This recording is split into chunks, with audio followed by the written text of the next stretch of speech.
It's almost game day. It's almost game day. So right now you're gearing up, you're tailgating equipment, you're deciding, hey, what's my Saturday going to look like? How do I navigate drop-offs to make sure I go watch my team play? I get all those elements. So here's my 6 things that might help you look forward to another Pac-12 Saturday. The number one thing I'm looking forward to is the game I'm going to be at. Right? It might be a little selfish, but I can't wait to watch the Oregon Ducks and Dan Lanning. How do they respond from that loss to Georgia at home against an Eastern Washington team that is very confident?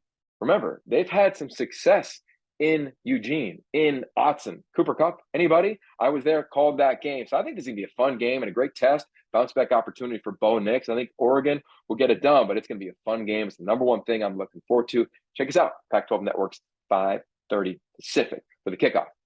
Number 2, Arizona State goes down to Stillwater.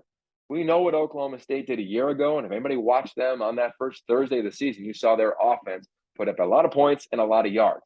Defensively, who is Arizona State? I'm excited to watch this defensive front. They lost Michael Matus to injury in training camp, but I thought the rest of that defensive line played well in their opener, especially the linebackers.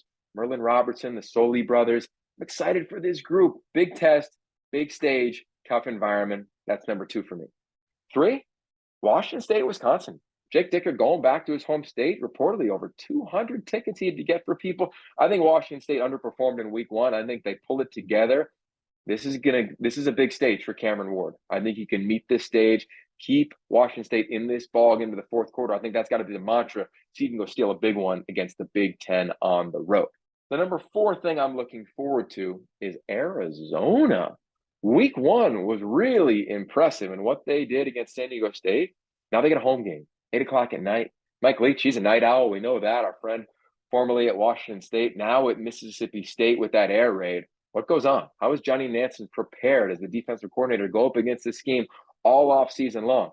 And then Mississippi State, do they have any answers to stopping this high-powered offense? I don't know, but I will be locked into this one for a Pac-12 After Dark special. The 5th thing I'm most looking forward to watching is Stanford against USC, specifically the run game of Stanford. Rice had success running the football against USC's front 7. We know that Rice's head coach, Mike Bloomgren, used to be on David Shaw's staff at Stanford. I'd imagine they've talked many times in advance of this game. What does Stanford do in the run game? And how does USC adjust in the run game? All the pullers, all the offensive linemen moving. The Stanford offensive line is much better than it was the last 2 years. And I think their passing game is the second most efficient in this league right now, right behind USC's. So how does SC stop them defensively? You got to stop the run, and then can you make plays down the field? That is the side of the ball I'm going to be glued into. And then finally, 6, Oregon State. I thought they had the most complete team win out of anyone in week 1. Now they go on the road to Fresno State and Jake Haener. Jake Haener, dark horse Heisman candidate. He's a dark horse NFL early quarterback pick in the draft next spring.